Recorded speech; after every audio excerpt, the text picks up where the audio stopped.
టీవీ6 media ప్రేక్షకులందరికీ నమస్కారం. ఈరోజు మనతో తాటిపర్తి అవినాష్ రెడ్డి గారు, అలాగే టీడీపీ యువ నాయకులు, అలాగే షర్మిల గారు మనతో ఉన్నారు. ఆపరేషన్ సింధూర్ సక్సెస్సా కాదా అంటే మీరేం చెప్తారు సార్? నమస్కారం అండి. నమస్తే. ఇప్పుడు మీరు షర్మిల అన్నారు కదండి, మీరు హిందువా ముస్లిమా మేడం? నేను పక్కా ముస్లింని. మరి ముస్లిం అయ్యండి సింధూర్ ఎందుకు పెట్టుకున్నారు మేడం? అది ఇప్పుడు మీరు చూసే ఉంటారు, ఆపరేషన్ సింధూర్ అని మన కాశ్మీర్లో చూశారు కదా, అదే అటాక్ చేసి వాళ్ళని చంపడం జరిగింది. అప్పుడు తర్వాత ఏం జరిగిందంటే, ఇప్పుడు ఆపరేషన్ సింధూర్ అని ఎందుకు పెట్టారంటే, అక్కడ మన హిందువులు, మన ఇండియన్స్ హిందువా ముస్లిమా అని చెప్పేసి మరీ అడిగి చంపారు. దానికి ఈ సింధూర్ అని ఎందుకు పెట్టారంటే, ఇప్పుడు సక్సెస్ అయింది కదా ఈ సింధూర్. నేను ముస్లిం అమ్మాయినే నేను, ఎందుకంటే ఇప్పుడు అది చూసిన తర్వాత నాకు ఎంత హ్యాపీగా అనిపించిందంటే, ఏమంటారంటే ఆ టైటిల్ ఆపరేషన్ సింధూర్ అనేది చాలా బాగా నచ్చింది నాకైతే. అది నచ్చిన తర్వాత నేను బొట్టు పెట్టుకోవడం జరిగింది. సింధూర్ అంటే బొట్టు, కుంకుమ అంటే దానికి ఉన్నంత పవర్ దేనికి ఉండదు. అక్కడ చనిపోయింది కూడా మొత్తం హిందువులే అడిగి మరీ చంపారు. మీరు కూడా చూసే ఉంటారు. కానీ సింధూర్ అంటే బొట్టు. ఆ బొట్టు, ఆ పసుపు కుంకుమలు ఈరోజు మన వాళ్ళకి, ఆడవాళ్ళకి లేకుండా చేశారు. అవునా కాదా? అందుకే ఇప్పుడు నరేంద్ర మోడీ గారు కూడా మంచి డిసిషన్ తీసుకున్నారు.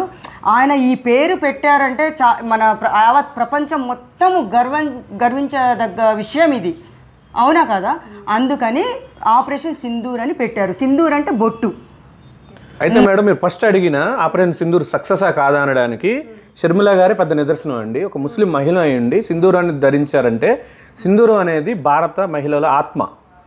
ప్రతి భారత మహిళ తన భర్త బతుకున్నంత కాలం సింధూరంతో ఉండాలని, తన భర్త చనిపోతే ఆ సింధూరాన్ని వదిలేస్తుంది. అలాంటి సింధూరాన్ని ఒక మహిళ ఎదురుగానే తన భర్త మతం అడిగి చంపేసి చేస్తే, మన ప్రధాని గారు, మన భారత ఆర్మీ ఆ మహిళలకు న్యాయం చేయాలని ఆపరేషన్ సింధూర్ అని, ఎవరైతే మహిళల ముందు వాళ్ళ భర్తలను చంపారో, దీనికి ప్రణాళికలు వేశారో, ప్లాన్ చేశారో, వాళ్ళకి ఆయుధాలు ఇచ్చి ట్రైన్ చేశారో, ఆ ఉగ్రవాద సంస్థల మీద మన నిఘా వర్గాలతోటి సహాయంతో, మన భారత వైమానిక దళం సహాయంతో వెళ్ళి దాడి చేసి అందరినీ చంపారు. దానితోనే ఆపరేషన్ సింధూర్ 1 సక్సెస్ అయిపోయింది. జై హింద్. ఇప్పుడు ఇంతటితో సక్సెస్ అయింది, ఒక ఆపరేషన్ అయితే సక్సెస్ అయింది. ఇప్పుడు కంటిన్యూగా యుద్ధం, అది చిన్న దాంతో స్టార్ట్ అయ్యి అది రాను రాను పెద్ద యుద్ధంగా స్టార్ట్ అవుతుంది. ఇప్పుడు మొన్న వాళ్ళు మన బోర్డర్స్, జమ్మూ కాశ్మీర్ బోర్డర్స్ దాటి యువతలకు వచ్చి ఇలా చేశారని మనోళ్ళు కూడా ఇది చేశారు. వాళ్ళ గురించి గాలింపు చేయటం కానీ, వాళ్ళకి రివర్స్ కౌంటర్లు, వాళ్ళు అది ఉగ్రవాదంపై దాడులు చేయటం, వాళ్ళ గుడారాలు అవన్నీ పేల్ చేయటం జరిగింది కదా. ఇట్లా మనం పేల్ చేసామని మళ్ళీ వాళ్ళు స్టార్ట్ చేశారు, మళ్ళీ మనోళ్ళు కౌంటర్గా చేశారు. అది చిన్నగా అది పెరుగుతూ ఉంది ఇప్పుడు ప్రజెంట్. అది ఎంతవరకు పోవచ్చు అంటారు? ఇప్పుడు దీంట్లో నష్టపోయేది ఎక్కువగా ఎవరు?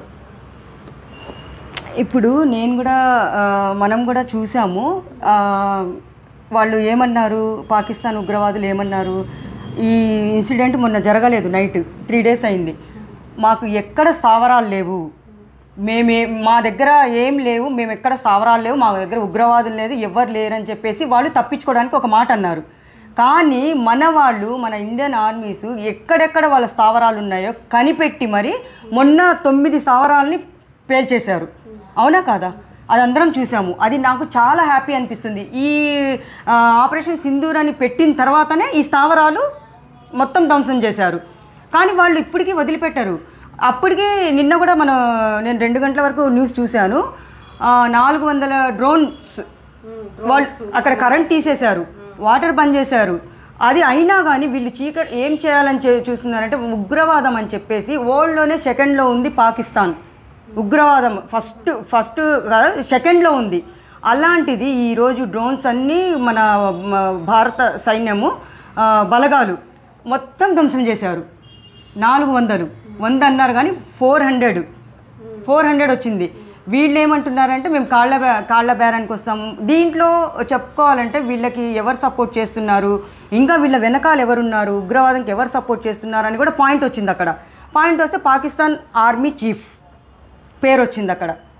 ఇప్పుడు పాకిస్తాన్ ఆర్మీ వాళ్ళు ఈ యుద్ధం జరుగుతుందని తెలుసుకొని ఎట్లయినా వీళ్ళు ఫైర్ అవుతారు, ఎందుకంటే ఇండియన్స్ని చంపేశారు కాబట్టి ఎట్లయినా వీళ్ళు ఫైర్ అవుతారని చెప్పేసి వాళ్ళ ఫ్యామిలీస్ని అవుట్ ఆఫ్ కంట్రీస్కి పంపించారు, దొంగల్లాగా పారిపోయారు. అవునా కాదా? వీళ్ళు ఫుల్ పాకిస్తాన్ తీవ్రవాదులకి Pakistan army chief support full ఉంది. ఆయన గురించి కూడా మనం చెప్పుకోవాలి. మనకి మొన్నటిదాకా డౌట్ ఉండింది, నిన్నటికి క్లియర్ అయిపోయింది అది కూడా.